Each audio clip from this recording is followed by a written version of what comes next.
사복음서에서는 예수님과 제자들의 마지막 만찬, 마지막 유월절 식사를 모두 다 소개하고 있습니다.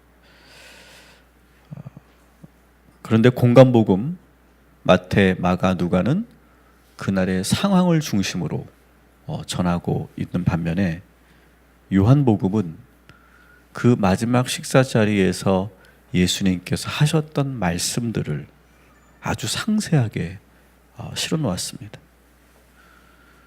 이날에 예수님이 하신 말씀을 무려 5장이나 할애해서 소개한 것으로 보아서 요한은 그날 마지막 만찬에서 하셨던 말씀이 너무나 귀한 말씀이기 때문에 우리들에게 아주 상세하게 마치 예수님이 하셨던 말씀을 다 받아 적어 놓은 것처럼 그렇게 저희들에게 전해주고 있습니다. 실제로 우리가 이 5장의 예수님이 하신 말씀을 우리가 지금 보아도 너무나 은혜가 되고 주옥과 같은 말씀들입니다. 사순절을 보내시면서 이 요한복음 13장부터 17장까지 예수님께서 하셨던 말씀을 묵상해 보시는 것도 여러분들에게 큰 은혜가 될 것입니다.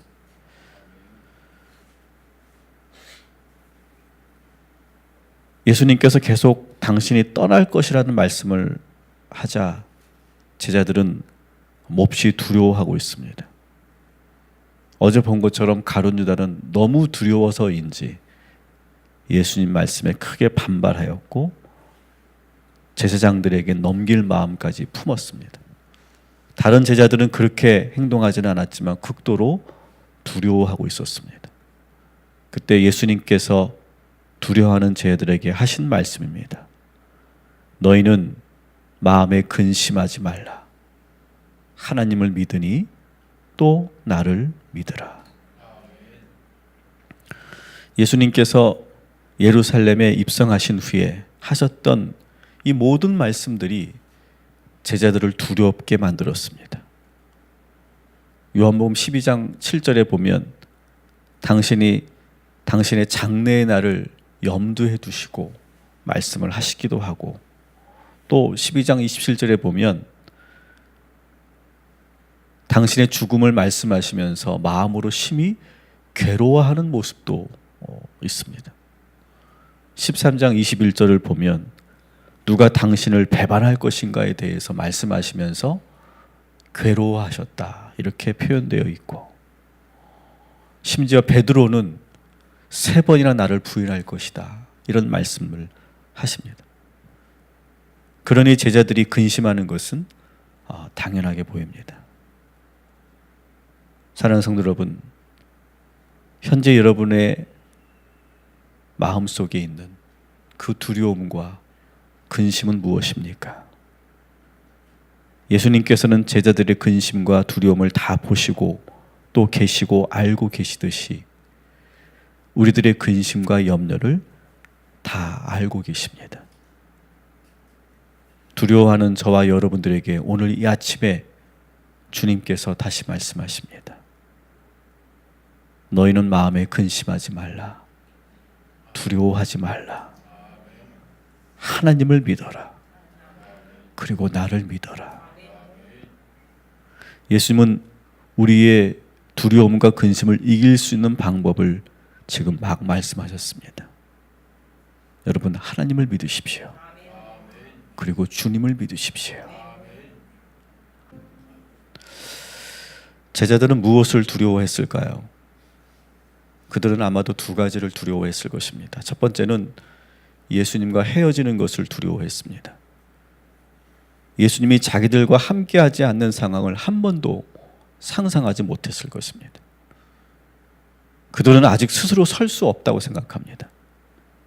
그러나 예수님은 제자들을 그렇게 연약하게 보지 않습니다. 당신 없이도 충분히 잘 감당할 수 있다고 믿어주셨습니다. 그리고 당신이 부재하는 것이 그들에게 더 유익하다고 보셨습니다. 왜냐하면 계속 의존만 하다 보면 아무런 성장과 변화가 일어나지 않기 때문입니다. 그렇다고 방치해두지 않고 보혜사 성령을 보내셔서 그들을 돕도록 준비해 주셨습니다. 요한복음 16장 7절 말씀을 우리 한번 같이 봉독하겠습니다. 그러나 내가 너희에게 실상을 말하노니 내가 떠나가는 것이 너희에게 유익이라. 내가 떠나가지 아니하면 보혜사가 너희에게로 오시지 아니할 것이요 가면 내가 그를 너희에게로 보내리니. 아멘. 사랑하는 성도 여러분, 우리는 우리가 생각하는 것보다 그렇게 약하지 않습니다. 내가 나를 부정적으로 보는 것이 문제지, 우리 주님은 우리를 이미 크게 보고 계시고 우리 스스로 설 수 있다고 믿고 계심을 기억하시기 바랍니다. 여러분 스스로 서지 못하고 계속해서 의존하고 있는 것들이 있다면 오늘 말씀을 듣고 스스로 서는 연습을 시작해 보시기 바랍니다. 우리에게 안전한 대상에 있는 것은 좋은 일이고 감사한 일입니다. 그런데 이렇게 한번 생각해 보십시오. 그 대상에 있어서 든든하긴 한데 만일 그 대상이 여러분 곁을 떠나게 된다면 여러분은 스스로 설 수 있는 준비가 되어 있는가?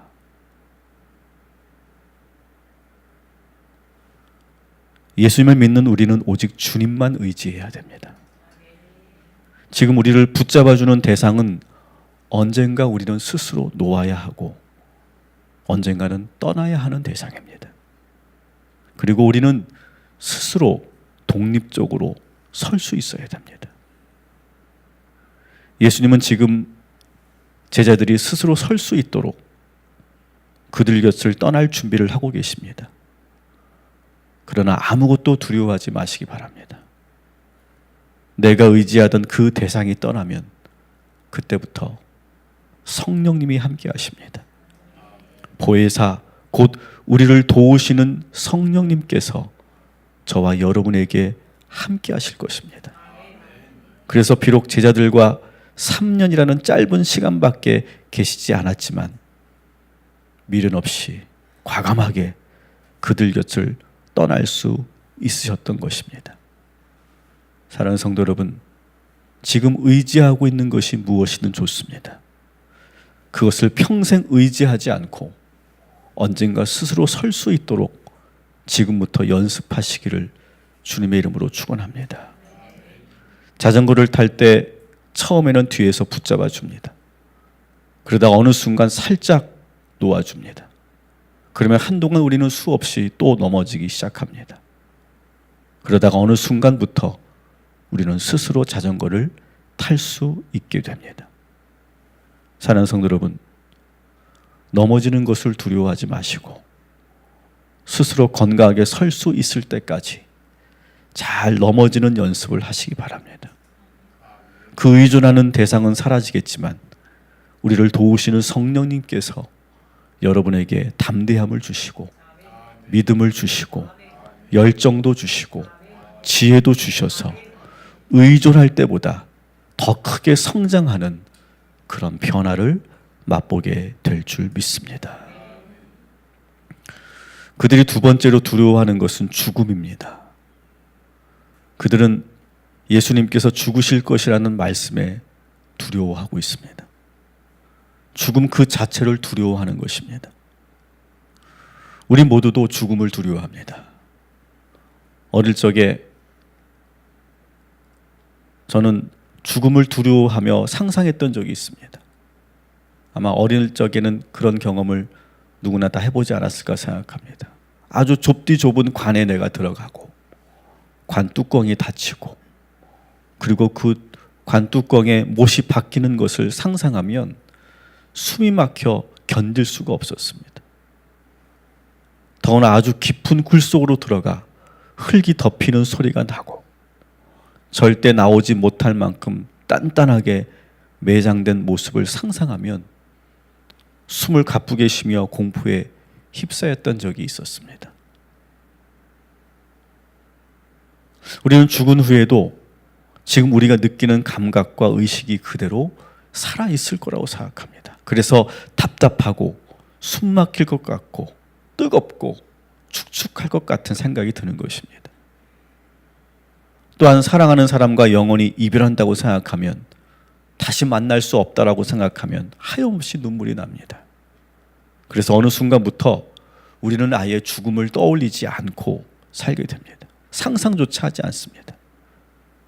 그러나 여러분, 그리스도인은 늘 항상 죽음을 묵상해야 하고 늘 죽는 연습을 하는 자들이 그리스도인이라는 사실을 여러분 기억하시기 바랍니다. 고린도전서 15장 31절 말씀 같이 읽습니다.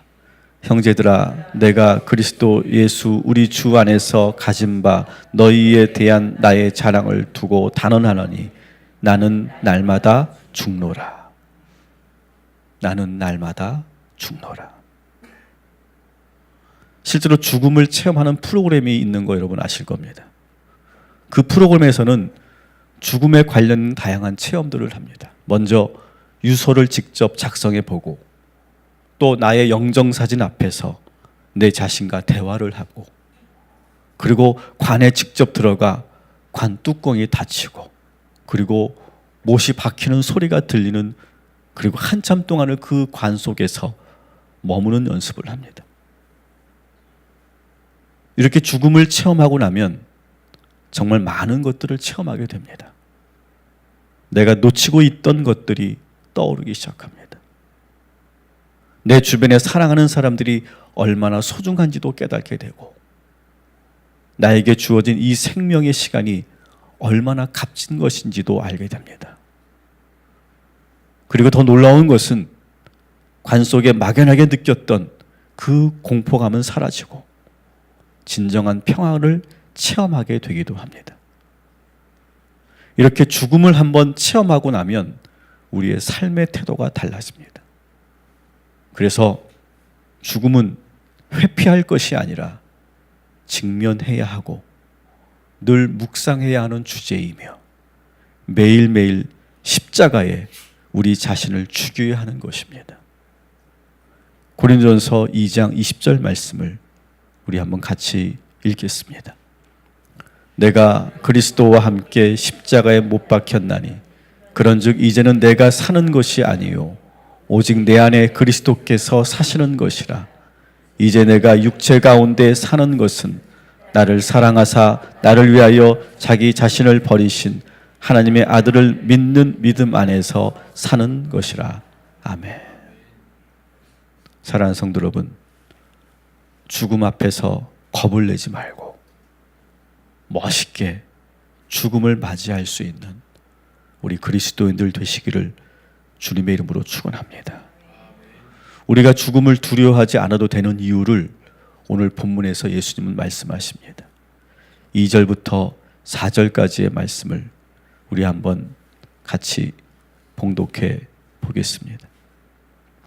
내 아버지 집에 거할 곳이 많도다. 그렇지 않으면 너희에게 일렀으리라. 내가 너희를 위하여 거처를 예비하러 가노니 가서 너희를 위하여 거처를 예비하면 내가 다시 와서 너희를 내게로 영접하여 나 있는 곳에 너희도 있게 하리라. 내가 어디로 가든지 그 길을 너희가 아느니라. 아멘. 이 말씀은 제가 목사로서 임종을 앞두고 있는 성도들과 유족들에게 가장 많이 전하는 말씀입니다. 평소에는 이 말씀이 잘 와닿지 않은데 임종을 앞두고 있거나 또 유족들에게 이 말씀을 전하면 실제로 많은 분들이 이 말씀에 큰 위로가 된다고 합니다. 이 말씀을 듣는 임종자나 유족들은 이 말씀을 듣는 순간 슬픔과 두려움의 눈물을 멈추고, 눈물은 흘리지만 그 눈물은 안도와 그리고 기쁨의 눈물을 흘리는 것을 저는 많이 보았습니다. 사랑하는 성도 여러분, 우리가 죽음을 막연하게 생각하고 자꾸 피하니까 두려운 것입니다. 우리 주님은 미리 가셨습니다. 그래서 우리가 거할 곳을 미리 마련해 두셨다는 사실을 믿으시기 바랍니다. 그리고 우리는 관 속에 있는 것이 아니라 주님이 계신 곳에 함께 하는 줄 믿으시기 바랍니다. 우리는 한 번도 죽음을 경험하지 못했기 때문에 두려운 것이지, 우리가 죽은 후에 가야 할 길은 다 주님께서 인도하여 주실 것입니다. 오늘 사순절 이 아침 죽음을 묵상하시고 또 죽음을 피하지 마시고 그 앞에 서 있을 때 오히려 참 평화가 우리에게 넘치도록 임하게 될 줄 믿습니다.